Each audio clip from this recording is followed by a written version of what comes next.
Сәлеметсіздер ме? Әлем әңгімелері каналының тыңдармандары, каналыма қош келдіңіздер. Менің әңгімелерімді тыңдағыңыз келсе, каналыма тіркеліп, үліпіл басып, қолдау көрсете отырыңыздар. Ағайын арасында сақталу керек қағидалар. Дұрыс іні бола алмаған, дұрыс аға бола алмайды.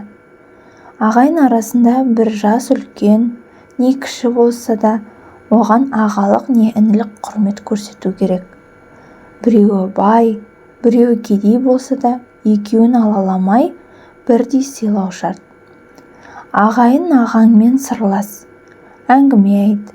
Бір тірлігің болса, барып ақыл сұра. Аға екенін сезіндір. Қас-қабағына қарап жүр. Сыртынан жамандама, әрекетін сөкпе. Сенің осы әрекеттеріңді інілерің көріп, саған да дәл сондай құрмет көрсететін болады. Сен өзің ағаларыңды сыйламасаң, інілерің де сені сыйламайды. Ағайындардың жағдайын сұрап тұруды әдетке айналдыр.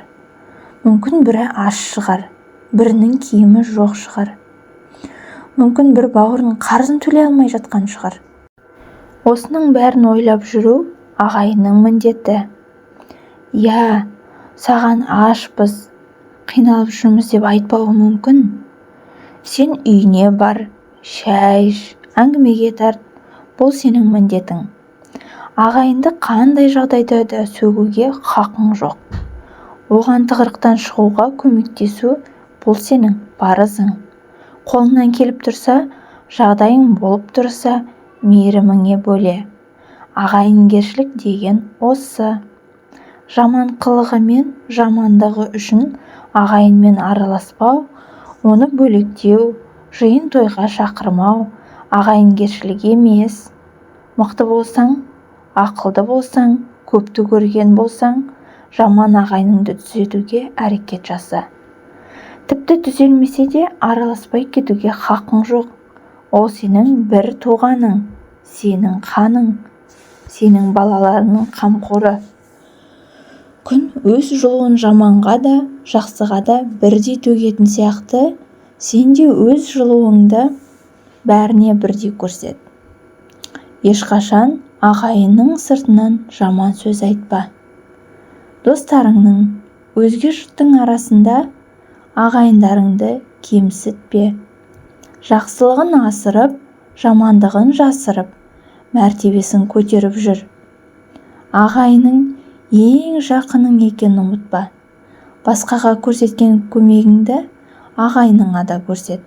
Басқа жұртыңа жасаған жақсылығыңды өз ағайыныңа да жаса. Жиын тойда ағайыныңа арнайы дастархан жай. Бұлар сол жиын тойда қызмет етуі тиіс деп, бей-жай қарама. Бай бақуатты болсаң, әлімжеттік жасама.